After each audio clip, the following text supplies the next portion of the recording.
থেকে বলছিলাম, বিশ্বজিৎ পাল। নমস্কার নমস্কার। নমস্কার। বলছি যে স্যার, যেটা হচ্ছে কার্তিক মহারাজের বিষয়টা এই মুহূর্তে বাংলাতে ভীষণভাবে নাড়া দিচ্ছে।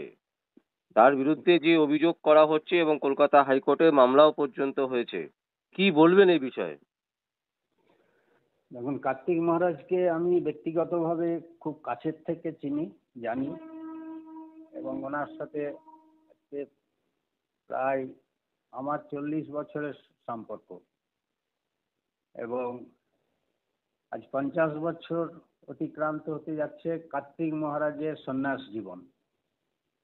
19-20 বছর বয়সে উনি ঘরবাড়ি ছেড়ে দিয়ে সন্ন্যাস নেন, এবং উনি স্বামী হিরণ্ময়ানন্দজির প্রেরণাতে উনি পথ নির্দেশিকায় আশীর্বাদে আজকে ভারত সংঘের এই জায়গায় পৌঁছেছেন। ওনার জীবনে যে ব্রত, সেই ব্রত আমরা জানি। বিভিন্ন সময় ওনার সাথে বিভিন্ন বিষয়ে চর্চা হয়, এবং উনি প্রত্যেককে রাষ্ট্রপ্রেমে জাগ্রত করার জন্য সদা উদ্গ্রীব থাকেন। আধ্যাত্মিকতার প্রচার ওনার মূল মন্ত্র।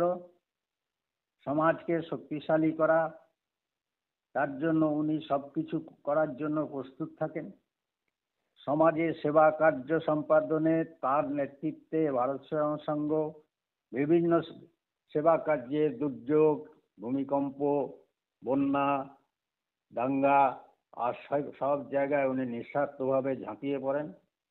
শিক্ষা বিস্তারের জন্য উনি খুবই আগ্রহী, এবং তার জন্য তিনি তার প্রাণ নিবেদন করে থাকেন। বিভিন্ন জায়গায় আদিবাসী সমাজের মধ্যে শিক্ষার বিস্তারের জন্য, আর উনি সবসময় সক্রিয় থাকেন। বিভিন্ন জায়গায় স্কুল তৈরি করা, সেখানে গরিব মানুষ, দলিত সমাজের মানুষ, আদিবাসী সমাজের মানুষ, তাদের ছেলেমেয়েরা যাতে শিক্ষা পায়, তার জন্য উনি অক্লান্ত পরিশ্রম করেন। অতএব ওনার সম্বন্ধে আমি নিশ্চিত, এই যে প্রচার হচ্ছে, এটা সম্পূর্ণভাবে এক শ্রেণীর বিদেশি চক্রান্তের শিকার হওয়া মানুষ, তারা এগুলো করছে। আর যিনি প্রচার প্রথম শুরু করেছিলেন, দীপক ব্যাপারী, এই ছেলেটিকে, এখন সে ছেলে নয়, এখন সে যুবক হয়ে গেছে, প্রবীণ হতে যাচ্ছে। 2019 সালে এই দীপক ব্যাপারী যে কলকাতা বই মেলাতে গীতার উপরে পা রেখে গীতাকে অপমান করার প্রচেষ্টা করেছিল, এবং তাকে সাধারণ মানুষ গণধোলাই দিয়েছিল, তাতেও তার শিক্ষা হয়নি। সে নকশাল রাজনীতিতে বিশ্বাসী, নকশাল রাজনীতিতে সে ছাত্র জীবন অতিবাহিত করেছে। বর্তমানে সে তৃণমূল কংগ্রেসের একটা ভরসা। তো সে এখন একটা ইউটিউব চ্যানেল চালায়, এবং সে এটাকে প্রচার করার জন্য কাউরি প্ররোচনায়, শাসক দলের প্ররোচনায় আজ তিনি উঠে পড়ে লেগেছেন। তো এটা প্রথম নয়, এই সন্ন্যাসীদের উপর আক্রমণ এই প্রথম নয়।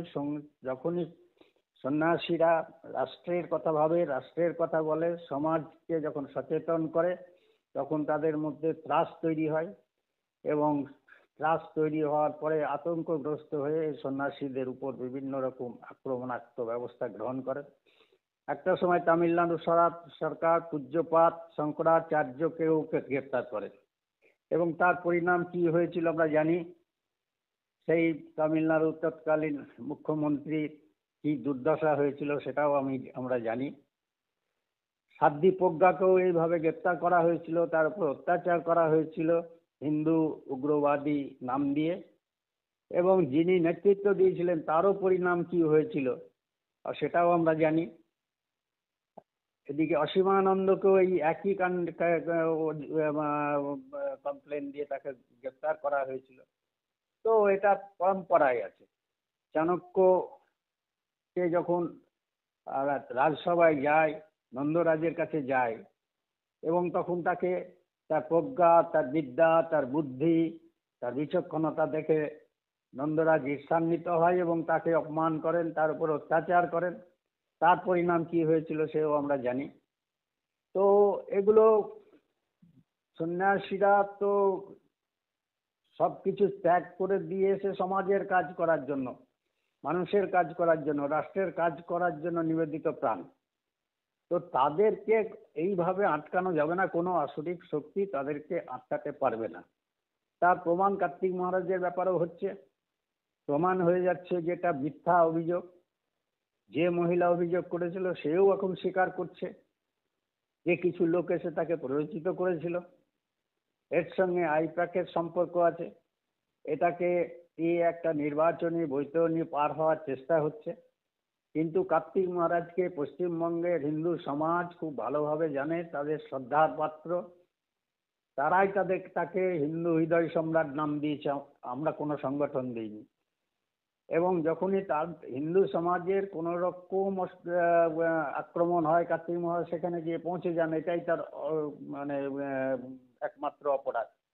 তার জন্য তাকে এই 70 বছর বয়সে এইভাবে অপমান করার একটা প্রচেষ্টা, তাতে কার্তিক মহারাজকে অন্তত 2026 পর্যন্ত আটকে রাখা যায়, তার মুখের কথা যেন মানুষ শুনতে না পায়। তো এগুলো পাগল, যখন মতিভ্রম হয় সেই বিপদকালে বুদ্ধিনাশ। তো এটা হচ্ছে সরকারের, তার সরকারের বিরুদ্ধে যে কথা বলবে তার বিরুদ্ধে সরকার এরকম করবে। সে আপনার সাংবাদিক হোক, সে সরকারি কর্মচারী হোক, সে ছাত্র হোক, সে কৃষক হোক, সে মহিলা হোক, যে পুরুষ হোক, যুবক হোক, আর সন্ন্যাসী হোক, এ করবেই।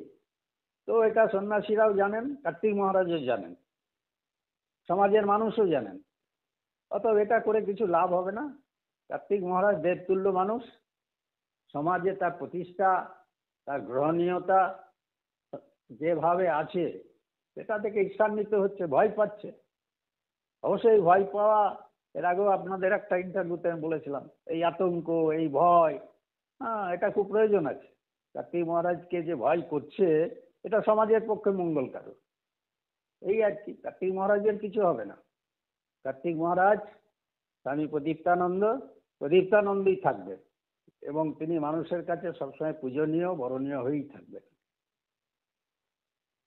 বলছি যে দাদা, যে কার্তিক মহারাজ কি পরবর্তীকালে কোনো মানহানির মামলা করবেন? এটা তো কার্তিক মহারাজ এখন একটা প্রসেসে চলছে। কলকাতা হাইকোর্টে সমস্ত আইনজীবী কার্তিক মহারাজের বেশিরভাগ হিন্দুত্ববাদী, রাষ্ট্রবাদী আইনজীবী কার্তিক মহারাজের পক্ষে আছে। তারা যে সাজেশন দেবেন, যে পদ্ধতি অবলম্বন করতে বলবেন সেটা করবে। এটা তো লড়াইয়ের স্ট্র্যাটেজি, সেই জন্য আগে থেকে তো এটা কিছু বলা যাবে না কার্তিক মহারাজ কি স্টেপ নেবেন, কিভাবে লড়াই করবেন। এটা শুধু কার্তিক মহারাজের উপর নির্ভরশীল নয়, এটা গোটা হিন্দু সমাজ তার স্ট্র্যাটেজি তৈরি করছে। জাতীয়তাবাদী যে আইনজীবীরা আছেন তারা একসঙ্গে বসে সিদ্ধান্ত নিচ্ছেন। এবং কলকাতা হাইকোর্টের আপনারা জানেন কে লড়ছেন, কারা লড়ছে, তারা প্রতিষ্ঠিত আইনজীবী। তো ওনার পেছনে যে জনসমর্থন আছে, তো স্ট্র্যাটেজি কি হবে সেটা স্ট্র্যাটেজির লড়াই, তখন ঠিক হবে। বলছি আপনার সাথে কি এই মুহূর্তে মানে কার্তিক মহারাজজির সাথে কোনো রকম যোগাযোগ হয়েছে? মানে তিনি কেমন আছেন শারীরিকভাবে বা মানসিকভাবে? মানসিকভাবে কার্তিক মহারাজ সম্পূর্ণভাবে একদম যুবক আছেন।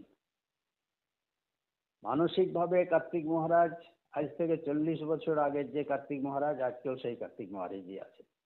মানসিকভাবে তাকে বিপর্যস্ত করার ক্ষমতা এখন এই সরকার হোক, কোনো জেহাদি হোক, কোনো আসরিক শক্তি হোক, তাদের পক্ষে সম্ভব না। তিনি যোগী পুরুষ আছেন, অতএব তিনি সম্পূর্ণ সুস্থ এবং মানসিক, শারীরিক সব দিকে সুস্থ আছেন, হিন্দু সমাজের নেতৃত্বে আছেন, হিন্দু সমাজকে মার্গদর্শন করছেন। অসংখ্য অসংখ্য ধন্যবাদ দাদা, আমরা পরে আবার আপনার সাথে যোগাযোগ করব। Thank you.